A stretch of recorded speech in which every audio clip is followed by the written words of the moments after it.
আদিল আপনাকে যুক্ত করা হয়েছে। আদিল আপনি বলেন তাহলে। জি ভাই, আমাকে শুনতে পাচ্ছেন? হ্যাঁ, শুনতে পাচ্ছি বলেন। আচ্ছা, যুক্ত করার জন্য ধন্যবাদ ভাই।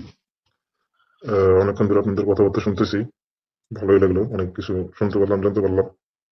আচ্ছা, আমার যেটা বলার ছিল সেটা হচ্ছে বিবর্তনবাদ অনুসারে মানুষ আহ, মানুষের আসলে যে সার্ভাইভাল যে একটা বিষয়, মানুষ সার্ভাইভ করছে না হয় যে মানুষ বলতে প্রত্যেক প্রাণী আসলে ওই যে ডাইনোসর থেকে শুরু করে যারা টিকে ছিল আর কি, পরবর্তীতে আস্তে আস্তে সার্ভাইভ করতে করতে মানুষের পর্যায়ে আসছে, ঠিক আছে? বা অন্যান্য প্রাণীরা যেগুলো আছে টিকে আসছে। ন্যাচারাল সিলেকশন বলতে একটা কথা আছে বিবর্তনবাদে।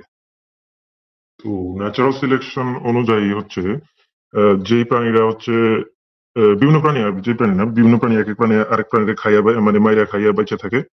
তো এখানে নীতি নৈতিকতা বা হচ্ছে ভালো মন্দ, ন্যায় বিচার, ন্যায় অন্যায়, এগুলা বিচারের কোনো মানদণ্ড আসলে বিবর্তনবাদের মধ্যে তো আমরা পাই না, এই ন্যাচারাল সিলেকশন অনুযায়ী। বিবর্তনবাদে মানে ভালো-মন্দ থাকবে কিভাবে? বিবর্তনবাদ তো হচ্ছে গিয়ে আচ্ছা মনে করেন যে আমি আপনাকে বললাম যে, "আদিল ভাই আপনি যদি বাংলাদেশের চিটাগাং এ থাকেন তাহলে একটু সাবধানে থাকেন। কারণ আগামীকাল সুনামি হবে। সুনামি হইলে কিন্তু আ ভাইসা যাবেন। হ্যাঁ? মইরা যাইতে পারেন। আপনার ফ্যামিলি সুদ্ধা মইরা যেতে পারেন।" হ্যাঁ? এই যে এই কথাটা যে আপনাকে যে এই ইনফরমেশনটা আমি দিলাম, সুনামি হইলে আপনি মইরা যেতে পারেন।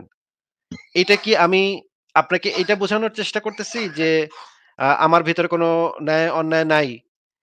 সুনামি আপনারে আইসা ভাসায় নিয়া যাবে। এটা কি আমি আপনাকে প্রস্তাব করতেছি? মানে আপনি কি আমাকে জিজ্ঞেস করবেন যে, "ভাই আপনার ভিতরে কোনো ভালো-মন্দ ন্যায় অন্যায় বলে কিছু নাই। আপনি আমার এই কথাটা কেন বললেন?" আমি যে আপনাকে বললাম যে, "ভাই একটু সাবধানে থাইকেন বা আপনি পারলে চিটাগাং থেকে বাইর হয়ে যান।" এই কথাটা যে আমি আপনাকে বললাম, এই কথাটার মানে কি আপনি এইটা ধরে নিচ্ছেন যে আমি আমার ভিতরে কোনো ভালো-মন্দ বা ন্যায় অন্যায়ের বইলা কিছু নাই? যে আপনাকে আমি এত খারাপ একটা কথা বললাম যে কালকে সুনামি হয়ে আপনার পুরা পরিবার সহ মরে যেতে পারি। মরে যেতে পারেন আপনারা। হুম, এটা আপনাকে বললাম। বুঝতে পারলাম। আপনি কোনটা ভাববেন বলেন আপ- তো? আপনার কথা বুঝতে পারলাম। হ্যাঁ, আমি এখানে আসলে আমার মনে হয় ওই যে বিবর্তনবাদ অনুযায়ী ভালো মন্দ না, ভাবার না না ভাবার কোনো বিবর্তনবাদের বিষয় না। কথা বলিনি। বিবর্তনবাদের কথা বলিনি। আমি আপনাকে কালকে সুনামি হবে সেটার কথা বলেন। আচ্ছা, কিন্তু আমি তো বিবর্তনবাদ অনুযায়ী বলতেছিলাম ভাই। না বিবর্তনবাদটা পরে আসতেছি। আপনি এইটা আগে একটু বইলা নেন। আচ্ছা, তা বিবর্তনবাদ বাদ দিয়ে যদি বলি, এমনি আর মানুষ হিসেবে বিবর্তনবাদ বললাম তো, বিবর্তনবাদ মানবিকতা হিসেবে ভাই, আর কি।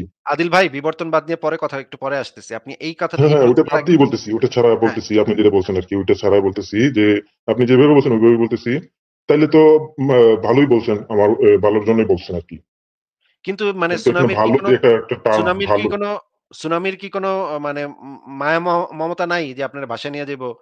এটা আপনার সুনামির কি কোনো মায়া মমতা নাই ভাই? এটা কেমন কথা আমি বললাম? মানে এটা কি রকমের কথা?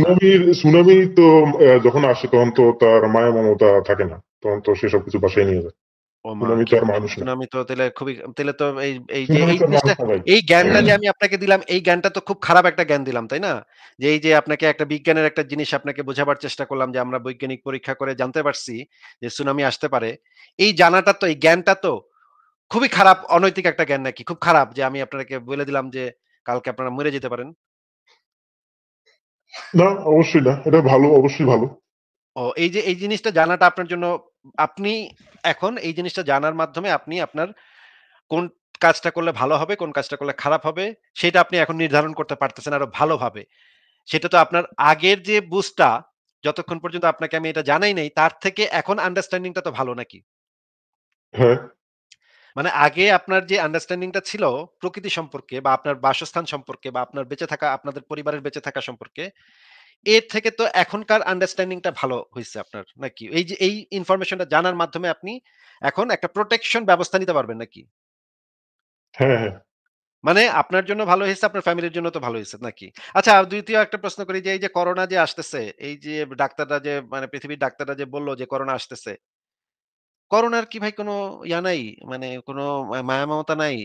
ওদের কি ন্যায় অন্যায় বলে কিছু নাই? এটা কেমন কথা যে করোনা এসে মানুষে মেরে ফেলবে, অসুখ হবে, বিসুখ হবে। একটা শিশু ওরও ভাই অসুখ হবে। এটা কেমন কথা ভাই? খুব খারাপ কথা তো। তাহলে এই যে এই করোনা জিনিসটা তো এই ভাই মায়া জ্ঞানটা মমতা নাই তো ভাই। এ নাই তো, এই জ্ঞানটা কারণ যে হচ্ছে সার্ভাইভ করে ও টিকে থাকতে হবে। এই জ্ঞানটা যে আমরা লাভ করলাম, এই জিনিসটা যে আমরা জানলাম করোনা সম্পর্কে, করোনা যে এই রকমের একটা ঘটনা ঘটাইতে পারে, এই জানাটা কি একটা মানে অন্যায় জিনিস আমরা জানলাম, তাই না? যে কত্ত খারাপ এই জিনিসটা নাকি? হ্যাঁ, মানে এই জানাটা কি খারাপ? মানে এই করোনা সম্পর্কে আমরা যে ইনভেস্টিগেট করছি, এই জ্ঞান অর্জনটা করছি, এই জ্ঞান অর্জন করাটা কি খারাপ নাকি ভালো? আপনার জন্য ভালো হইছে? ভালো হইছে। এখন আমি আপনার ২ একটা প্রশ্ন আচ্ছা। করি। না, না, না। ওয়েট, ওয়েট, ওয়েট, আমি wait. Wait, wait, wait, wait. প্রকৃতিকে আমরা যাচাই মানে জানার চেষ্টা করি, তাই না? প্রকৃতিতে কি, কি ঘটনা ঘটে সেই জিনিসগুলো আমরা জানার চেষ্টা করি। প্রকৃতিতে আমরা দেখতে পাইছি যে প্রকৃতির ভিতরে একটা সারভাইভ করার একটা প্রতিযোগিতা চলে। ঠিক আছে? এই সারভাইভ করার হ্যাঁ, প্রতিযোগিতার ভিতর দিয়ে যারা হচ্ছে সারভাইভ করতে পারে তারা বাইচা যায়। আর যারা সারভাইভ করতে পারে না তারা মইরা যায়। মনে করেন একটা আ একটা ছোট একটা হাঁস জন্মাইছে। সেই হাঁসটা ভালোভাবে সাঁতার দিতে পারে না পানিতে। সেই হাঁসটার মইরা যাওয়ার সম্ভাবনা একটু বেশি বেড়ে যায়। তাই না ভাই? হুম। সে যদি কোনো একটা মানে সেই যেখানে থাকে সেখানে যদি সে সাঁতার দিতে না পারে তাহলে তো সে পানিতে নাইমা আ সে পানির খাবার-টাবার খাইতে পারবে না। মাছ-টাছ ধরতে পারবে না। তাহলে তো তার মইরা যাওয়ার সম্ভাবনা বাইরা গেল। বা ধরেন আপনার যে একটা সন্তান জন্ম নিচ্ছে, সেই সন্তানটা একটা খুব খারাপ একটা রোগ নিয়ে জন্ম নিচ্ছে। এখন ডাক্তার আপনাকে বলল যে, "ভাই আপনার তো বাচ্চাটা জন্ম নিচ্ছে, এটা খুবই খারাপ একটা রোগ। উনার বাঁচার সম্ভাবনাটা এত%" হ্যাঁ? এই যে ভাই ইনফরমেশনটা আপনার আপনাকে দিল, এক্সাম্পল গুলো মনে হয় হচ্ছে আমার কাছে মনে হচ্ছে রেলেভেন্ট হচ্ছে না। যে আমি প্রশ্নের আমার সাথে কাছে এতগুলো এক্সাম্পল দিচ্ছেন রেলেভেন্ট হচ্ছে না মনে হয়। এই জিনিসগুলা কারণ একেবারেই রিলেভেন্ট, একেবারেই রিলেভেন্ট। আপনি যদি না মনে হয় রিলেভেন্ট তাইলে আপনি এই লাইফটা শেষে আবারও একবার শুইনেন। তখন আপনার অবশ্যই মনে হওয়ার কথা যে এটা অবশ্যই এটার সাথে রিলেভেন্ট। আমি না ১ম থেকে বলছেন ওটা ঠিক আছে। ওই যে সিনারির কথাটা ঠিক আছে। রিলেভেন্ট হুম, কিভাবে বাট সেটা আমি এখন আপনাকে রেলেভেন্ট পরে হচ্ছে না। আর আচ্ছা, কিভাবে সেটা আপনাকে পরে বলে দিচ্ছি। পরে বোঝাচ্ছি। মনে করেন আপনার শরীরে এমন একটা অসুখ হইছে যে এই অসুখটার কারণে আপনি বা আপনার সন্তান আ অ সন্তানের একটা ক্ষতি হবে। এই ডাক্তার যখন আপনাকে এই কথাটা বলতেছে যে এই আপনারা যদি এই ব্যবস্থাটা নেন তাহলে আপনারা বেঁচে যেতে পারেন বা এই ব্যবস্থাটা যদি এই চিকিৎসাটা যদি না করেন তাহলে আপনারা মরে যেতে পারেন বা আপনার বাচ্চা মারা যেতে পারে। এই জিনিসটা যে সে ইনভেস্টিগেট করে বের করে আপনাকে বলল, এই ডাক্তারকে কি আপনি জিজ্ঞেস করবেন যে, "ভাই আপনার কি ন্যায় অন্যায় বলে কিছু নাই আপনার ভিতরে? আপনি এমন একটা কথা কেন বললেন আমারে?" এটা কি আপনি বলবেন নাকি আপনি উনার কথার উপর ভিত্তি করে আপনি আপনার কর্মপদ্ধতি কি সেটা নির্ধারণ করবেন? হ্যাঁ, অবশ্যই সে যদি ভালো আমার মনে হয় যে ভালোই বলতেছে তাইলে অবশ্যই তার ইনস্ট্রাকশন আমি মানব। না, না মেনে সে তো ওইভাবেই ভালো বলে নাই। সে বলছে খারাপ হবে। আপনাদের খারাপ হবে এটা বলছে।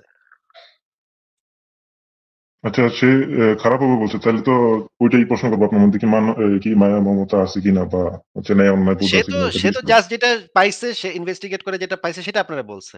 এখানে তো ও আচ্ছা। তার মায়া মমতা, তার মিল মহব্বত, তার ন্যায় নীতি এগুলা তো কিছু এখানে কোন ম্যাটার করে না। সে আপনাকে পরীক্ষা করছে, পরীক্ষা করে আপনার শরীরে যেই মানে ক্যান্সার পাইছে আপনাকে বলছে ভাই আপনার ক্যান্সার আছে। হ্যাঁ, তাইলে আমি বলতে হয় যে আমি একটু সরি যে আপনি এক্সাম্পল গুলো হচ্ছে না। কারণ আমি একটা বলি আচ্ছা আপনাকে এক্সাম্পল। এক্সাম্পল গুলা না যেমন হইলে না হবে। আপনাকে সেটা আমি বলতে বলিনি। আপনাকে যেটা জিজ্ঞেস করছি সেটার উত্তর দেন। ওইটার উত্তর দিয়ে তো লাভ নাই, লাভ হচ্ছে না। না আমার প্রশ্নের সাথে সামঞ্জস্য আপনার হচ্ছে না। লাভ আছে নাকি লাভ নাই? আমার লাভ আছে ভাই। আমার দর্শকদের লাভ আছে। আমি দর্শকদেরকে একটা জিনিস বুঝাইতে চাচ্ছি। আপনি যদি নাও বুঝেন আমার কিছু দর্শকদেরও যায় আসে না। মনে হয় যে আল্টিমেটলি লাভ হচ্ছে না। কারণ আমরা আপনি যদি যদি কিছু নাও প্রসঙ্গের বুঝেন বাইরে গিয়ে আলোচনা করি তাহলে তো হইল না। আপনি যদি কিছু নাও বুঝেন বা আপনার যদি রিলেভেন্ট মনে না হয় তাতেও আমার কিছু যায় আসে না। আপনারে দিয়ে আমি আমার দর্শকদেরকে যেইটা বোঝানো সেটা বুঝাই দিচ্ছি। সেটা আমার লাভ। আপনি বলেন যে এই যে এইটা জানাটা আপনার জন্য জরুরি কিনা এবং এইটা জানার মাধ্যমে আপনি আপনার পরবর্তী কর্মপদ্ধতি বের করতে পারবেন কিনা? হ্যাঁ, হ্যাঁ, পারব।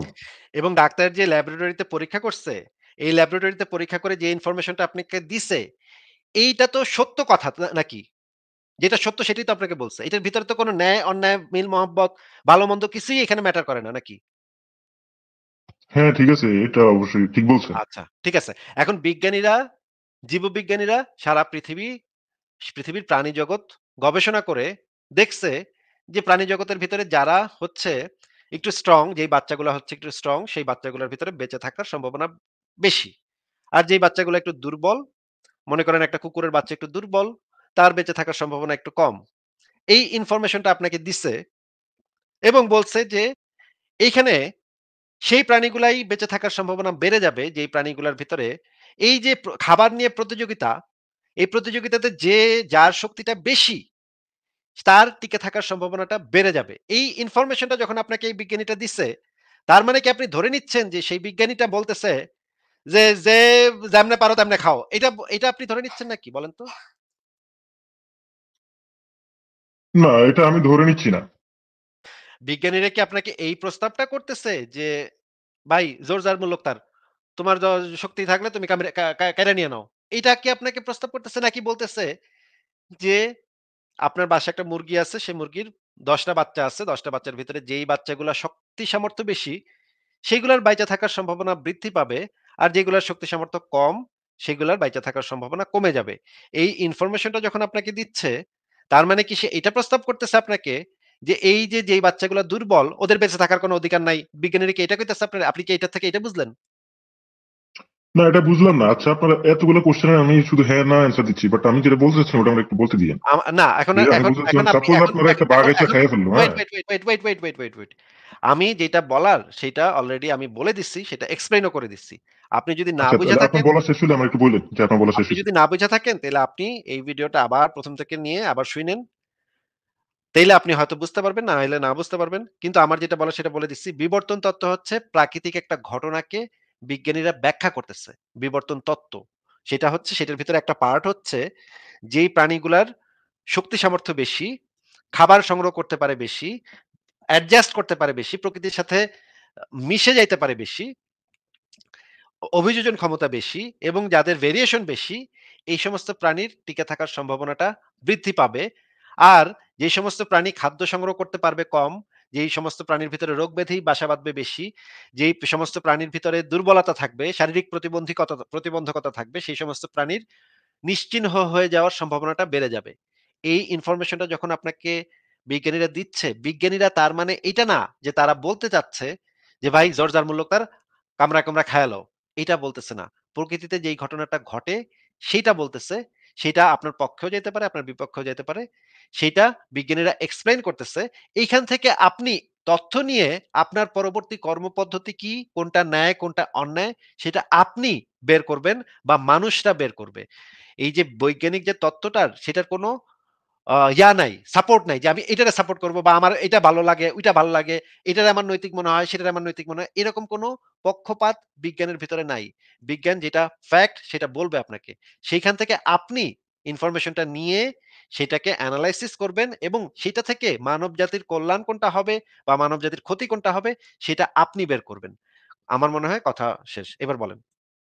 আচ্ছা, ঠিক আছে। তাইলে আমার একটু বলতে দিয়েন ভালোভাবে। সাপোজ আপনারে একটা বাঘ হচ্ছে বাঘের খিদে লাগছে, বাঘ এসে আপনারে খাইয়া ফেলছে। আপনি কিছুই করতে পারলেন না। বাঘ এসে হচ্ছে আপনার খাইয়া ফেলছে আপনারে।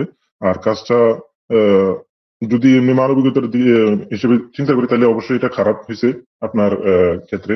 বাঘটা আপনার খাইয়া ফেলছে। এখন বাঘের কি বিচার হবে কিনা বা হওয়া উচিত কিনা? কারণ বাঘ তো আপনার খাইয়া ফেলছে, অবশ্যই এটা খারাপ কাজ করছে। হ্যাঁ, বা মনে করেন যে অন্য একটা প্রাণীকে খাইয়া ফেলছে, তাইলে সেই বিচার ক্ষেত্রে তারও তো বিচার বিচার জিনিসটা হওয়া উচিত। বিচার জিনিসটা তো আমরা তৈরি করছি। বিচার বইলা তো প্রকৃতিতে তো বিচার আচার বলে কিছু নাই। প্রকৃতিতে তো ন্যায়, অন্যায়, বিচার আচার, আইন আদালত এগুলো তো কিছু নাই। এই জিনিসগুলো তো আমাদের তৈরি, মানুষের তৈরি। প্রকৃতিতে এটা আপনি কিভাবে মানে ব্যবহার করবেন? মনে করেন আপনি হ্যাঁ, তাই মানে এই তো প্রশ্নটা এখানেই। আপনার আমরাও তো প্রকৃতিরই ক একটা অংশ ভাই। আমরাও তো না, না। প্রকৃতিরই একটা অংশ। তাইলে আমরা অবশ্যই প্রকৃতির হুম, একটা অংশ। কিন্তু আমরা তো এই জিনিসগুলা তৈরি করছি আমাদের বেটার সারভাইভ এর জন্য। যেন আমরা সবাই মিলেমিশে ভালোভাবে থাকতে পারি। সেজন্য আমরা এই জিনিসগুলো তৈরি করছি। মনে করেন আপনি রাস্তাঘাট কেন তৈরি করছেন? কারণ আপনি অফিসে যাইতে আপনার সুবিধা হবে। এজন্য রাস্তাঘাট তৈরি করছেন আপনি। আপনি গাড়ি তৈরি করছেন। এই অফিসে দ্রুত আপনি যাইতে পারবেন। কিভাবে আপনি অনেক দূরের জায়গাতে যাইতে পারবেন। এই সমস্ত জিনিস আমরা তৈরি করছি। এগুলো তো প্রকৃতি থেকে আমরা অবশ্যই আসছি। কিন্তু এগুলো তো আমরা তৈরি করা জিনিস, আমাদের তৈরি করা জিনিস। এগুলো তো এই রুল গুলা তো প্রকৃতির উপর অ্যাপ্লিকেবল হবে না। মানে আপনি কি করোনা ভাইরাসটা কি যাবজ্জীবন ফাঁসি দিবেন নাকি? মানে করোনা ভাইরাস হ্যাঁ, আপনার সেটাই বাপের তো বলতে ভাইরাস। চাচ্ছি। এখানে তো আসলে ভালো মন্দ ন্যায় নীতি নির্ধারণ করার কোনো মানদণ্ড, কোনো এগুলো নির্ধারণের কোনো প্রশ্ন আসে না। কারণ আমরা সবাই প্রকৃতির প্রকৃতিতে অংশ, নাই। সবাই যে যার মতো প্রকৃতি ন্যাচারাল সিলেকশনের অধীনে আছি। প্রকৃতিতে নাই। প্রকৃতিতে ভালো-মন্দ, ন্যায়-অন্যায় সেরকম কিছু নাই। কিন্তু আমরা তো এই জিনিসগুলো তৈরি করছি আমাদের বেটার সারভাইভ এর জন্য। আচ্ছা। প্রকৃতি তো এইগুলো বুঝে না। প্রকৃতি তো জানে না যে কে ভালো কে মন্দ। ওই সে যখন মানে ব ব সুনামি যখন হবে তখন তো দেখবে না কে ভালো লোক আর কে মন্দ লোক। সে সবাইরে ভাসায় যারে সামনে পাবে তারে ভাসায় নিয়ে যাবে। প্রকৃতির কাছে তো কে ভালো মানুষ, কে মন্দ মানুষ, কে মিথ্যা কথা বলে, কে সত্য কথা বলে, কে ঘুষ খায়, কে ঘুষ খায় না। এই কনসেপ্ট তো সুনামি জানে না। সুনামি তো যারে পাবে তারে নিবে। এ তো চুজ করবে না এখানে যে আচ্ছা ওই বেটা মিথ্যা কথা কয়, ওই বেটা ২ নাম্বার, ওই বেটা ২ নাম্বার, ওই বেটারে লই আমি। এইটা তো প্রকৃতি করবে না। এটা তো আমরা হ্যাঁ, যখন মানুষকে দেখব তখন আমরা জাজ করি এই জিনিসগুলা। আমরা যখন তাইলে আমরা বলতেছি যে যে করলাম এই যে ভালো-মন্দ ন্যায় নীতি তারপরে শালীনতা, অশালীনতা, হ্যাঁ? এগুলা আসলে আমাদের তৈরি। অবশ্যই মানুষের তৈরি। এই যে এই ধারণাগুলো তো মানুষের তৈরি ধারণা। এগুলার তো প্রকৃতিতে এগুলার তো কোনো অ্যাপ্লিকেশন নাই। আচ্ছা। আম মানে কি আর প্রকৃতিতে বলবো? এগুলার কোনো অ্যাপ্লিকেশন আছে এটা আপনি কি দেখাতে পারবেন? যে প্রকৃতি এরকম করে যে আচ্ছা এই যে মানে আমাকে হুজুরেরা যে বলত যে মুসলমানরা কখনো করোনা ধরতে পারে না তাইলে কোরআন মিথ্যা হয়ে যাবে। হ্যাঁ? এই যে বাংলাদেশের এক হুজুর বাজে বলতেছিল। মুসলমানরা কোনদিন করোনা ধরতেই পারে না। আল্লাহ পাক স্পেশাল পাওয়ার দিয়ে দিচ্ছে মুসলমানদের। আপনার কি মনে হয় যে মানে করোনা ভাইরাস এটা দেখবে কে মুসলমান কে হিন্দু এটা দেখবে? না, এটা দেখবে না। তাইলে আপনার কাছে প্রশ্ন আমার যে এই জিনিসগুলা কবে থেকে মানুষ আবিষ্কার করলো? এই যে ন্যায় নীতি, নীতি-নৈতিকতা, ভালো-মন্দ, শালীনতা, অশালীনতা এগুলা কবে এগুলা থেকে স মানুষ কত বুঝতে পারলো? এগুলো মানে কবে থেকে এক্সাক্টলি এটার তো একটা দিন নাই যে অমুক তারিখে সকালবেলা উইঠা আমরা সবাই মানে শালীনতা, ন্যায়-নীতি এগুলা মানে করা শুরু করলাম। এটার তো নির্দিষ্ট কোনো দিন আনুমানিক তারিখ আরকি। নাই ভাই। এটার তো না, এটার কোনো আনুমানিক বা আনুমানিকও বৈজ্ঞানিক দিন যে নাই। এটা রিসার্চ একটা অনুযায়ী। Developing process. এটা একটা ডেভেলপিং প্রসেস, একটা সিঁড়ি দিয়ে ওঠার মতো। ধীরে ধীরে মানুষের ভিতরে এই জিনিসগুলা ডেভেলপ করে। আস্তে আস্তে ডেভেলপ করছে। হাজার বছর ধরে এই জিনিসগুলা ডেভেলপ করছে। যখন আমরা গুহাতে বইসা যখন আমরা গুহাতে থাকতাম, তখনকার দিনে আমরা ভাবতাম যে আ আমাগো গ্রুপের লোকরে বাঁচাইতে হইব। দরকার হইলে অমুক গোত্ররে মেরে লাইলে হইলেও আমাগো গোত্রের লোক আমার আত্মীয়স্বজন আত্মীয়স্বজন পাড়া-প্রতিবেশী এগুলারে বাঁচান লাগবো। দরকার হইলে ওগুলো পাশের মানে জঙ্গলে যারা থাকে ওগুলার মাইরা হইলেও আমরা আমাদের বাঁচামু। এইটা তখনকার সময়ের মানুষের ধারণা ছিল। পরবর্তীতে আরেকটু যখন ডেভেলপ করছে তখন তারা বুঝতে পারছে যে না, শুধুমাত্র আ আমাদের পরিবার বা আমার গোত্রের মানুষকে বাঁচাইলেই হবে না। আমরা সবাই যদি আমরা ওই গ্রুপটাও যদি থাকে, এই গ্রুপটাও যদি থাকে এবং আমরা যদি মিলেমিশে থাকি এবং আমরা যদি পারস্পরিক আদান-প্রদানের মাধ্যমে মিলেমিশে থাকি। যেমন আমরা খুব ভালো ফসল ফলাই। আমাদের গোত্রটা খুব ভালো ফসল ফলায়। ধান চাষ খুব ভালো হয়। আর পাশের গোত্রটা মাংস শিকার করে খুব বেশি। মানে পশু শিকার করে খুব বেশি। ওরা যদি আমাগরে একটু মাংস দেয় এবং আমরা যদি ওগরে একটু ধান দেই, তাইলে আমরা ২ পক্ষই মিলামিশা ভরপেটে খাইতে পারি। হ্যাঁ? আবার দেখা গেল পাশে আরেকটা গোত্র আছে যে এই গোত্রটা সবজি ভালো বানায়। হ্যাঁ? সবজি-টবজি ফসল ভালো ফলায়। ওগোর সাথে যদি আমরা একটা চুক্তি করি যে মারামারিটা না কইরা, ওগরে কামড়াকামড়ি না কইরা যদি আমরা এমন সিস্টেমটা করি যে ওরা আমাকে সবজি দিবো, আমরা ওগরে ধান দিমু। আর ওরা আমাগরে মাংস দিবো, আমরা ওগরে ধান দিমু। তাইলে আমার কাছে ধানও হইলো, মাংস হইলো, সবজি হইলো। ৩ টা জিনিসই আমার কাছে হইলো এবং ৩ টা গ্রুপই ৩ টা জিনিস পাইলো। দেখা গেল যে এইরকম যদি একটা কমিউনিকেশন এবং যদি একটা শান্তিপূর্ণ সহাবস্থান যদি গোত্রগুলোর ভিতরে থাকে, আগে যেটা ছিল না, যেটা আগে খালি কামড়াকামড়ি মারামারি করতে অমুকরা মাইরা নিয়া যামু, লুটপাট করে নিয়া যামু। এগুলা বহু বছর মানুষ করছে। কিন্তু করার পরে তারা আস্তে আস্তে রিয়ালাইজ করলো যে এই কামড়াকামড়ি মারামারিগুলোর থেকে যদি আমরা একটা তৈরি করি, মানে একটা চুক্তি তৈরি করি, তাদের সাথে আমাদের একটা চুক্তি হয়। সেই চুক্তিগুলা হইলে তাদের যেটা কম আছে সেটা আমরা দিলাম, আমাগো যেটা কম আছে সেটা তাদের থেকে নিলাম। এভাবে যদি আমরা একটা তৈরি করতে পারি তাইলে আমাদেরও টিকে থাকার সম্ভাবনাটা বেড়ে গেল, তাদেরও টিকে থাকার সম্ভাবনাটা বেড়ে গেল। আমরা ২ জনই বাইচা থাকতে পারলাম। এইভাবে সমাজের ভিতরে আরো ছোট ছোট ভাগ তৈরি হইলো যে আমার দরকার একজন নাপিতের। আর নাপিতের দরকার হইলো হচ্ছে গিয়ে একজন সুইপারের। ঠিক আছে? আমি গিয়ে ওর সুইপারের কাজ করে দিয়ে আসি, সে আমার নাপিতের কাজটা করে দেক। এইভাবেও যদি আমরা একজন আরেকজনের উপর নির্ভরশীলতা যদি তৈরি হয় এবং একজন আরেকজনের প্রতি একটা আন্ডারস্ট্যান্ডিং যদি তৈরি হয়, আমিও যদি তাকে টিকে থাকতে দেই এবং সেও যদি আমাকে টিকে থাকতে দেয়, তাহলে এই সোসাইটিটা সবচাইতে ভালো ডেভেলপ করে। যে জিনিসটা আমরা আমাদের অভিজ্ঞতার মাধ্যমে দেখতে পারছি। যে আমরা যদি একজন আরেকজনের উপরে এভাবে নির্ভরশীল হই এবং একজন আরেকজনকে সাপোর্ট করি, তাহলে আমাদের সভ্যতা সবচাইতে আগায় যায়। আমরা সবচাইতে মানে ডেভেলপ করতে পারি। যেটা এখন ইউরোপিয়ান সোসাইটিতে দেখা যাচ্ছে যে, ইউরোপিয়ান সোসাইটিতে কামড়াকামড়ি মারামারি বন্ধ করে দিয়ে মানে বর্ডার তুলে দিছে ওরা। ওদের কোনো বর্ডার নাই। এখন বর্ডারের কোনো কনসেপ্টই নাই। যে কেউ যেকোনো জায়গায় যাইতে পারে। এইভাবে সারভাইভ করার মানে সম্ভাবনাটা বেড়ে যায়। এই অভিজ্ঞতাটা মানুষের হওয়ার কারণেই এই জিনিসগুলো আস্তে আস্তে মানুষের ভিতরে বিল্ড আপ করছে যে আমরা মিলেমিশে থাকবো। এই হানাহানি, মারামারি, কামড়াকামড়ি এগুলা থেকে এটা ভালো। এটা বেটার পদ্ধতি। এগুলো তো অবশ্যই আচ্ছা, আমরা তৈরি করছি। খুব ভালো বললেন, খুব ভালো। হ্যাঁ, খুব বলুন। ভালো বুঝলাম। তাইলে আচ্ছা, এই মানুষের মধ্যেই কেন শুধু এই যে মনে করেন যে ডেভেলপমেন্টটা এত টেকনোলজিক্যাল ডেভেলপমেন্ট এত মানে বুদ্ধিমত্তা হইলো আর অন্যান্য কোন প্রাণীর মধ্যে কি এরকম মানে টেকনোলজিক্যাল ডেভেলপমেন্ট দেখা যায় বা আমার জানা তো আমি জানি হ্যাঁ, না অন্য আছে প্রাণীর কিনা। ভেতরে ছিল, অন্য প্রাণীর ভেতরে ছিল। নিয়ানডার্থালদের ভিতরে টেকনোলজিক্যাল ছিল, তাদের অস্ত্র ছিল। কিন্তু তাদেরকে আমরা মানে মানুষরা আ যেটা মানে বিবর্তন তত্ত্বের বই পুস্তকে যেটা পাওয়া যায় যে খুব সম্ভবত তাদেরকে আমরা যারা হোমো সেপিয়েন্স আছি তারা মাইরা ফেলছি। তাদেরকে উচ্ছেদ করে একেবারে গণহত্যা চালাইছি। খুব সম্ভবত। এরকম কারণ কোন হচ্ছে প্রমাণ দেখাতে পারবেন এখন? মানে এখন এই মুহূর্তে কোন ডকুমেন্টারি বা কোন হচ্ছে কিছু আ একটা দালিলিক কিছু দেখাইতে পারবেন? যে আমরা মানুষরা নিয়ানডারথালদের ওদেরকে মেরে ফেলছি। নিয়ানডারথালদের যে ফসিলগুলা পাওয়া গেছে, সেই ফসিলগুলার ভিতরে যে জিনিসগুলা পাওয়া গেছে যে নিয়ানডারথাল মানুষেরা যেটা ছিল যে তাদের ২ হাতে ২ টা অস্ত্র থাকতো। হুম? সেই অস্ত্রটা দিয়ে তারা লাফ দিয়ে মানুষের বুকে অস্ত্রটা ঢুকায় দিতে পারত। হুম? এরকমের প্রচুর পরিমাণে হোমো সেপিয়েন্স এর ফসিল পাওয়া গেছে যাদের ২ মানে বুকে ২ টা অস্ত্র দিয়ে ২ জায়গায় মানে এভাবে ঢুকায় দেয়া। হুম? এইটার থেকে বোঝা গেছে যে নিয়ানডারথাল মানুষেরা সেই সময় এভাবে লাফ দিয়ে এসে ২ হাত দিয়ে বুকের ভিতরে তাদের এই ধারালো অস্ত্রটা ঢুকায় দিত। আর এইভাবে অনেক মানুষ সেই সময় মারা পড়ছে নিয়ানডারথালদের হাতে। কিন্তু পরবর্তীতে মানুষ যেটা বাইর করছে, বুদ্ধি করে বাইর করছে সেটা হচ্ছে যে, মানুষ তখন ধারালো জিনিসটাকে দূর থেকে ছুঁড়ে মারার পদ্ধতিটা বের করছে। তখন দেখা গেছে যে মানুষ যখন এই পদ্ধতিটা বের করতে পারছে, এই যে বর্শা যেটাকে বলে, যেটা দূর থেকে অনেক দূরে থাকলেই ছুঁড়ে মারলে, এভাবে হাত থেকে ছুঁড়ে মারলে সেটা একদম নিয়ানডারথালদের বুকের ভেতর ঢুকে এপাশ-ওপাশ হয়ে যায়।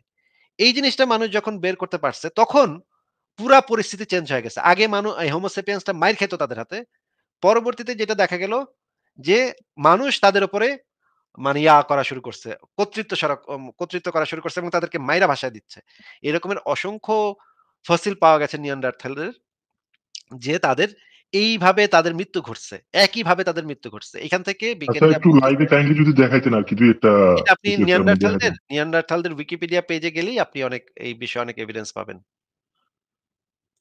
আচ্ছা এখন কি একটু দেখাইতে পারবেন? মানে আপনি উইকিপিডিয়া থেকে এখন লাইভ এখন মানে তো এখানে এখন স্ক্রিনে? যদি অমিত ভাই আসে তাহলে উনি হয়তো আরো এই বিষয়ে আরো ডিটেইলস এ বলতে পারবে। উনি এই বিষয়গুলো নিয়ে ঘাটাঘাটি করে, পড়ালেখা করে। কিন্তু আমি এই বিষয়গুলো নিয়ে এত ডিটেইলস এ জানি না। আমি কিছু বই পড়েছি অনেক আগে। কিন্তু আমি এখন এগুলো ভুলেও গেছি। এগুলা নিয়ে তো ভাই আমরা এত আলোচনা করি না। আপনার যদি ইসলাম সম্পর্কে কোনো আলোচনা থাকে সেটা আমি দেখাতে পারি। আর যদি বাদবাকি জিনিস হয় তাহলে আপনি সংশয়.com এ দেখেন বা আপনি উইকিপিডিয়াতে ঘাটাঘাটি করেন, পড়ালেখা করেন এই নিয়ে। আচ্ছা ঠিক আছে তাইলে। আচ্ছা আর কি কিছু আ বলবেন আপনি? ইসলাম ধর্ম নিয়ে কোনো আলোচনা আছে? ইসলাম ধর্ম নিয়ে তো আলোচনা ছিল কিন্তু আপনার নিয়ানডারথালের আলোচনা শুনে তো মানে সব ভুলে গেছি কি যে বলতে চাইছিলাম। তাহলে আর কি আর করা? উম ভালো হতো যদি নেয়ারডালতাল বিষয়টা এখানে একটু দেখাইতেন তাইলে আমরা হয়তো অনেকে জানতে পারতাম আরকি বিষয়টা ভালোভাবে। আপনি একটু মানে উইকিপিডিয়াতে দেখেন ভাই। এগুলা নিয়ে আমি এত আ অনেকক্ষণ আলোচনা করে ফেলছি। আর বেশি আলোচনা করা এখন আমার পক্ষে সম্ভব না। আচ্ছা, আচ্ছা।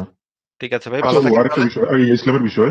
সেটা আচ্ছা। হচ্ছে আচ্ছা ধরলাম নবী মোহাম্মদ ধরলাম ঠিক আছে উনার ব্যাপারে অনেক ইয়ে আছে বা অভিযোগ আছে। ঠিক আছে? কিন্তু ঈসা নবী উনার ব্যাপারে তো তেমন কোনো অভিযোগ পাওয়া যায় না যে উনি খারাপ কিছু করছেন। উনি তো নবুয়ত পাইছে তারপরে ইসলামের প্রচার করছে বা উনার ধর্মের প্রচার করছে। এরপরে মানুষ উনারে মাইরা ফেলাইছে। তো এটা তো হচ্ছে নবী মোহাম্মদের আগের ঘটনা। তাই এই জিনিসগুলো মানে আপনারা এটা কি মিথ্যা বলবেন? যে এটা উনারা তাহলে আসলে বানায় পরে ঈসা নবী বলে যে কেউ ছিল সেটার প্রমাণটা দেন তাইলে। ঈসা নবী বলে প্রমাণ ছিল সরি কেউ ছিল এটার প্রমাণ তো এখন তার বংশধর বাস্তব প্রমাণ। তার তার বংশধররাই তো তার তার কোন অনুসারীরাই তার তো কোন বাস্তব প্রমাণ। বংশধর? তার কোন বংশধর? তার তো বাচ্চা-কাচ্চা আছে তার বলে শুনি নাই। বংশধর না মানে আই মিন তার অনুসারী যারা আছে তারাই তো তার বাস্তব অনুসারী প্রমাণ। না থাকলে একটা মানে মানুষ আমাদের বুঝাইতে দিল। অনুসারী থাকলেই যে সেই রকমের কোন মানুষ থাকবে মানে এটা আপনারে কে বলছে? এরকম আপনি বাংলাদেশের কোন একটা গ্রামে গিয়ে একটা লাল সালু পাইতা আ সামনে একটা আগরবাতি ধরায় দেন, হ্যাঁ?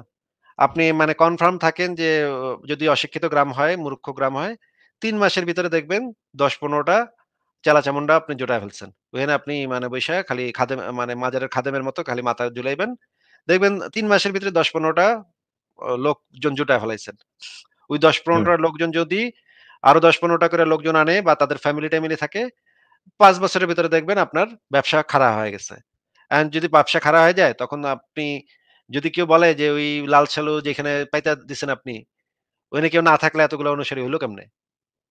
এটার ভাই কি উত্তর দিবেন আপনি? না এটার উত্তর তো আমি নিজেই। আপনি যে আপনার কথা অনুযায়ী আমি হচ্ছে লাল সালু পাতলাম, পাইতে হচ্ছে আমার কয়দিন পর ১০-১৫ জন হয়ে গেল। এরপর আস্তে, আস্তে অনুসারী মানে আরো লাল বাড়লো। সালুটা তো তো আর আমি তো আপনার নিজেই আপনার কোনো মজেজা না। সেটা আপনি লাল সালুটা পাচ্ছেন। আপনি এখানে বলছেন এখানে বিরাট এক পীর আছিল। ওই যে লাল সালু উপন্যাসটা পড়েন নাই? ওই যে বিরাট হ্যাঁ, এক হ্যাঁ। পীর আছিল। এই যে তোমরা এই জায়গায় জঙ্গল করে রাখছো। হায়, হায়! এখানে তো বিরাট আ অলিয়া আছিল। অলিয়া এখান দিয়া এখানে আয়া মইরা গেছে। হ্যাঁ? তোমরা এটা ঠিক করো, ঠিক করো। তা ঠিক তারপরে আপনি সেখানে লাল ছালও পাইতে দিলেন। হ্যাঁ? তারপরে আপনি সেই ব্যবসা শুরু করলেন, ধান্দাবাজি শুরু করলেন। সেখানে হয়তো কুত্তায় হাঁকতো। হ্যাঁ? সেইখানে আপনি বললেন যে, "এখানে আমাগো পীর সাহেব অলিয়া, বিরাট অলিয়া। হ্যাঁ? আল্লাহর মানে এক্কারে সাক্ষাৎ আউলিয়া।" হ্যাঁ? মানে আল্লাহর তার মানে তেজে সে আপনি বলতে চাচ্ছেন যে এই যে ঈসা আলাইহিস সালামের এত ঘটনা, উনারা যে হত্যা সহ করলো, এটা মানে পুরো বানোয়াট, মানে এটা একটা কাহিনী, জাস্ট এটা একটা কাহিনী, আমি এটা বাস্তবে উনার কোনো আমি কেমনে এক্সিস্টেন্স বলবো নাই। ভাই একটা এরকম প্রমাণ বোঝাতে দেন। চাচ্ছেন? একটা প্রমাণ দেন যে সেই সময় রোমানরা তো আ ডকুমেন্ট রাখতো। যে যারা মারতো তাদের নাম-ধাম লিখে রাখতো এখানে। এরকমের কোন একটা জায়গা থেকে রোমানদের ওই যে ডকুমেন্ট গুলো এখনো পাওয়া যায়, হ্যাঁ? সেখান থেকে কোথাও এক জায়গা থেকে দেখান আমারে যে সময় ঈসা নবী বলে কেউ ছিল, যারা এই কারণে মারা হইছিল। কি কোন কি? এরকম কোনো ডকুমেন্টও নাই? এরকম কোন ডকুমেন্ট নাই। হায় রে! এই সময় রোমানদের একটা সবচাইতে ভালো দিক ছিল যে তারা প্রত্যেকটা জায়গাতে কি করত, কে কোন জায়গায় সৈন্য পাঠাইছে, কোন জায়গায় কতজন মানুষকে মারছে সেগুলা খুব সুন্দরভাবে লিস্ট করে নাম লিখে রাখতো।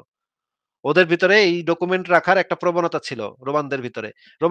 রোমানরা এই রকমের কিছু লেখে নাই যে এরকম কোন একটা পাগলা ব্যাটারে মারছিল তারা।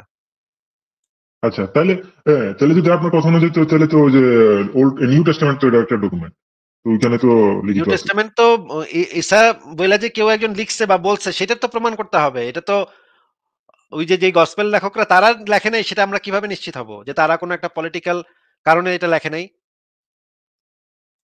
হ্যাঁ, তো এখন আপনি ভাই প্রশ্ন করলে আসলে প্রশ্নের বান আসলে হাজার হাজার প্রশ্ন করা যায়। কিন্তু এটাতে আপনি তো আপনি সন্দেহের চোখে যদি প্রমাণও এভাবে দিবেন না প্রশ্ন যে করতে থাকেন, আমরা অন্ধবিশ্বাস করতে বলবেন। হ্যাঁ, আমি কেন অন্ধবিশ্বাস করতেছি না? অন্ধবিশ্বাস না। এটার কথা। আমি আপনাকে ডকুমেন্ট বললাম যে আপনার কোনো ডকুমেন্ট নাই। এখন বললাম যে ওইটার কথা, আপনি বলতেছেন কি তাইলে লেখছেন না আচ্ছা ঠিক লেখছেন আছে, তার তাইলে কোনো ওইটা দিতে পারতেছেন গ্যারান্টি না। নাই। ঠিক আছে বুঝলাম ওইটা দিতে পারতেছেন না। তাইলে এক কাম করেন। তারে যে আল্লাহ মনোনীত করছিল সে যে আল্লাহর পোলা এটার একটা ডকুমেন্ট এটার একটা প্রমাণ দেন দেখি। কোনটা পারবেন? না, আল্লাহর কুলা এই ডকুমেন্ট তো, এটা তো তাদের তারা হচ্ছে এটা তো আমি বলতেছি না। ঠিক আছে না? আমি তো বলতেছি না যে উনি আল্লাহর কুলা। আমি আচ্ছা ঠিক কেন আছে, আল্লাহ ডকুমেন্ট যে দেব? তার সাথে যোগাযোগ করতো এটার একটা প্রমাণ দেন। আল্লাহ বলে যে কেউ আছে যে তার সাথে যোগাযোগও হইতো, মেসেজ-টেসেজ দিত। কেমনে মেসেজ দিত জানি হ্যাঁ। না। কিন্তু মেসেজ যে দিত এরে, এটার একটা প্রমাণ দেন ভাই তাইলে। আচ্ছা, উনার ক্ষেত্রে প্রমাণ কি জানি না। তবে নবী মুহাম্মদের ক্ষেত্রে একটা প্রমাণ আছে যে উনি যে মেসেজ আরে ভাই, পাইতো এবং মানুষে দেখছে। উনার ক্ষেত্রে জানি না। ঈসা নবীর ক্ষেত্রে জানি না। তোর তবে ভাই নবী মুহাম্মদের ক্ষেত্রে জানি। ওটা আচ্ছা বলবো? ঠিক আছে দেন ওইটাই দেন। ঠিক আছে দেন। দেখি। হ্যাঁ। তো নবী মুহাম্মদের ক্ষেত্রে হচ্ছে একটা হাদিসে জিব্রাইল নামে একটা হাদিস আছে। আশা করি আপনি জানেন হাদিসটা। তো ওইখানে একজন লোক আইসা নবী মুহাম্মদের কয়েকটা প্রশ্ন করছে এবং উনি অ্যান্সার দিছে। তারপরে লোকটা চলে গেছে। কি কি কি এবং সাহাবীরা কি দেখছে। কি অ্যান্সার দিছে একটু যদি বুঝায় দিতেন যে কিন্তু প্রশ্ন হলো, সাহাবীরা যে দেখছে এটা যে সাহাবীরা বলছে, এই সাহাবীরা যে সত্য বলছে নাকি ওরা অন্ধবিশ্বাসের কারণে মিথ্যা কথা বলছে বা এগুলা বানোয়াট জিনিসপত্র বানাইছে এটা আমরা কিভাবে বুঝবো? এইটা কি বলছেন ভাই? এটা তো মানে বাচ্চামির মতো কথা বলে তো হবে না। এটা তো মানে আচ্ছা বাচ্চাদের ঠিক আছে। মতো কথা বলে। ধরেন আমি বাচ্চা মেয়ের মতোই কথাবার্তা বলতেছি। মনে করেন একজন আ বা ভারতে একজন বাবা আছে। সেই বাবা আ সেই বাবার সামনে একেবারে Asif bhai, একটা second, please. Can you repeat the question? I want to understand the question. যে কোশ্চেনটা কিরকম বাচ্চামি হইছে আমি একটু বুঝে নিতে একটু। আর আমি ফোকাস করতে পারি না আরকি। সরি আসিফ ভাই, can you মানে please repeat the question? Faraz ভাই বাচ্চামি যে প্রশ্নটা হইলো যে ওই যে মোহাম্মদের সাহাবীরা যে সত্য কথা বলছে নাকি ওগুলা বানায় হুম। লিখছে এটা যে আমি প্রশ্ন করছি এটা হচ্ছে খুবই বাচ্চামি একটা প্রশ্ন ফারাজ ভাই। হ্যাঁ, কেন বাচ্চামি হচ্ছে ওটাও বুঝি। কারণ আপনি আপনার স্কেপটিসিজমকে ভাইকে, যদি মোড়ায়া স্কেপটিসিজমকে যদি মোড়ায় আপনি যদি আপনার আসলে রেখে দিতে চান আর অন্ধবিশ্বাস করতে চান, তাহলে এটা অফকোর্স একটা বাচ্চামি মার্কা প্রশ্নই হবে। আর যদি আপনি স্কেপটিক থাকতে চান, যদি আপনি সত্যটা জানতে চান যে এটা আসলে হইছে কিনা, দেন আমি কোনোভাবেই দেখতেছি না যে এটা বাছাইমূলক প্রশ্ন। যেকোনো একাডেমিয়াতে আপনি এই প্রশ্ন উঠাইতেই পারবেন। যেকোনো একাডেমিতে কোথাও উঠাইতে পারবেন না যেখানে হচ্ছে মাদ্রাসায় যেখানে বাচ্চাদেরকে ইয়া করা হয়, দর্শন করা হয়, ওইরকম স্টুপিড মার্কা জায়গায় আপনার এই প্রশ্নগুলো বাছাই মার্কা প্রশ্ন মনে হবে।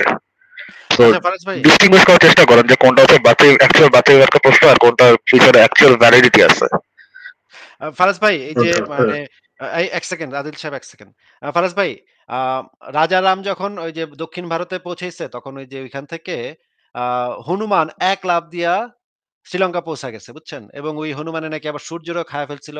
আবার নাকি কৈলাস পর্বত নাকি কাঁধে করে নিয়া গেছিল, হ্যাঁ? এই জিনিসগুলা কিন্তু ওই সময়ে অনেকগুলা বান্দরেও দেখছে, রাজারামের অনেকগুলা অনুসারীও দেখছে। তারা কিন্তু সাক্ষ্য দিছে যে ঘটনা সত্য।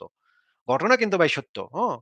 এখন আমি যদি এটা নিয়ে প্রশ্ন করি যে ওই বেটারা যে আসলেই দেখছে বা ওই বেটারা যে মিথ্যা কইছে নাকি সত্য কইছে, এইটার প্রমাণ কি? এই প্রশ্নটা করাটা তো খুবই আচ্ছা ফারাজ ভাই কই গেলেন? এই আচ্ছা প্রশ্ন ভাই, করাটা ওই যে তো একজন বলছে ভাই, একজন বলতেছে 'আদিল সাহেব' ১ সেকেন্ড, কথার মাঝখানে কথা বলেন না। এই প্রশ্ন করাটা তো খুবই বাচ্চামি প্রশ্ন হবে না? যে সেই সময়ে এই ধরনের জিনিসটা অ যে অন্য মানুষে যে দেখছে হনুমানরে যে আ এই কাম করতে দেখছে অন্য মানুষরা, এইটা যে সত্য কিনা এইটা প্রশ্ন করাটা তো অনেক বাচ্চামি প্রশ্ন হবে না কি বলেন? হ্যাঁ, আদিল বলেন, আপনি এটা বলেন। প্রশ্ন করা, হ্যাঁ, এটা প্রশ্ন করতেই পারেন। কিন্তু না, না এটা আপনি তো যে বাচ্চামি প্রশ্ন হবে। এটা তো বাচ্চামি এটার প্রশ্ন সাথে হবে নাকি? এটার সাথে ওইটার অনেক পার্থক্য, আকাশ পাতাল পার্থক্য আছে। আচ্ছা আবারও আবারও আর ঠিক আছে আরেকটা উদাহরণ দেই। মনে করেন ভারতের একটা বাবা, সে নাকি আ মরা মানুষের জিন্দা কইরা ফেলতে পারে। ভারতে একটা নিউজের ভিতরে এটা ছাপা মানে দেখানো হইছে, ভিডিও দেখানো হইছে যে অমুক বাবা মন্ত্র পইড়া শিব মন্ত্র পইড়া ওই মরারে জিন্দা করে ফেলতে পারে। এটা নাকি ৫ জনে ৫ জন মানুষ দেখছেও। আচ্ছা ঠিক আছে আরো সহজ করে দেই। দেলোয়ার হোসেন সাঈদীরে আমি একটা ছোট কথা বলছি ভাই, আপনি তো ভালো এক্সপ্লেন করতেছেন, এক ছোট কথা বলে হিস্ট্রি হিস্ট্রি একদম সূচনা লগ্ন থেকে যখন হিস্ট্রি লেখা হয়েছে তখন থেকে হিস্ট্রি হচ্ছে গিয়ে বায়াসড। যারা যারা হচ্ছে যুদ্ধ জিততো তারাই হিস্ট্রি লিখতো, সেকেন্ড পক্ষ কখনো হিস্ট্রি লিখতো না, খারাপ পার্টি কখনো হিস্ট্রি লিখতো না। হিস্ট্রিকে আপনি যে কোনো ভাবে প্রশ্নিত করতে পারেন। অনেক জিনিস আছে যেগুলোকে আপনি আর্কিটেকচারাল এভিডেন্স ছাড়া গল্প কাহিনী যেগুলো আছে সেগুলো আপনি পয়েন্টে পয়েন্টে আপনি ইয়ে করতে পারেন এবং ফারাজ ভাই আপনার কথা আপনি অনেক কোশ্চেন আস্তে শোনা যাচ্ছে। ফারাজ ভাই কথা অনেক আস্তে শোনা যাচ্ছে। হ্যালো, এখন শোনা যাচ্ছে আসিফ ভাই? আস্তেই শোনা যাচ্ছে। অনেক লো ভয়েস আপনার। কি একটা অবস্থা। ওকে ওকে আসিফ ভাই, তাহলে আপনি বলেন, আমি দেখি আসিফ ভাই, কি করতে পারি। না আদিল সাহেব আমার কথা শুনে নেন আগে। মনে করেন দেলোয়ার হোসেন সাঈদীকে চাঁদে দেখা গেছে, হ্যাঁ? পিরোজপুরের হাজার, হাজার মানুষ এটা দেখছে নাকি, হ্যাঁ? বিভিন্ন জায়গাতে বিভিন্ন লোকজন সাক্ষাৎকারে বলছে, "আমি নিজ চক্ষে দেখছি ভাই, আমি দেখছি ভাই। দেলোয়ার হোসেন সাঈদীর নিজের চক্ষে দেখছি ভাই।" তো আপনি তো এটা বিশ্বাস করেন যে দেলোয়ার হোসেন সাঈদীকে চাঁদে দেখা গেছে নাকি ভাই? কি বলেন? আদিল আপনি একটু আনমিউট করে বলেন। আপনি তো এটা মানেন যে দেলোয়ার হোসেন সাঈদীর আসলেই চাঁদে দেখা গেছিল নাকি? এটা আমি অ্যাবসলিউটলি মানতে হবে এমন কোনো বাধ্য না, এটা আমি মানি না। কেন ভাই? ওই যে আপনি মানে মানেন না কেন? না মানার পক্ষে আপনার কাছে কি আছে? আপনার ওই যে পিরোজপুরের যে হাজার, হাজার লোকে যে কইতাছে দেখছে, ওরা যে সাক্ষ্য দিল, ওগুলো কি? এগুলো তো আরো রিসেন্ট কেস, আরো রিসেন্ট ঘটনা। এটা আরো বড় বড় আকারের বড় মানে বলতে কি আরো মেজরিটি পার্সন যদি বলতো তাহলে আমি না, মানতে না পারতাম হয়তো। হাজার, হাজার মানুষ বলছে। মানে কত হাজার বললে তারপরে আপনার কাছে ইয়া মনে হবে যে জিনিসটা ভ্যালিড মনে হবে? কত হাজার? এটার আমার মনে হিসাব হয় হাজার হাজার মানুষ বলছে না, কিছু কিছু সংখ্যক মানুষ বলছে এটা জাস্ট। আমি নিজে কয়েক হাজার মানুষের কাছ থেকে জানতে পারছি জিনিসটা। আপনি আমাকে বলেন যে কত হাজার মানুষ বললে এটা আপনি মানবেন? আচ্ছা, কত হাজার মাজার বুঝি না, এটা হচ্ছে আপনি যেরকম মানেন না আমিও এই বিষয়টা এরকম মানি না আর কি। কেন মানেন না? আপনি আপনি যেরকম- কেন মানেন না সেটা একটু উত্তরটা দেন। যে এত মানুষ দেখছে, নিজের চোখে দেখছে এবং মানে আমি Facebook এ ভিডিও দেখতে, দেখতে মাথা খারাপ হয়ে গেছিল সে সময়।